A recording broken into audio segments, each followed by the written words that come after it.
بدم الوريد مخلب فاطلب رضيع. يقول التفت لي وهو قد وضع يده على خاصرته، يقول لي يا سيد حيدر خفف من عتبك علي، فوالله ان الامر ليس بيدي.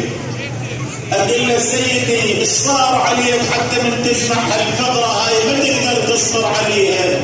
اذا ساعد الله قلب امه الرباب. بليله 11 افتقدتها الحوراء زينب، التفتت الى اختها ام كلثوم، اخي اين الرباب؟ قالت لها لا علم لي بها. نزلت لتبحث عنها واذا بها ترى رجلا واقفا. سئلت من انت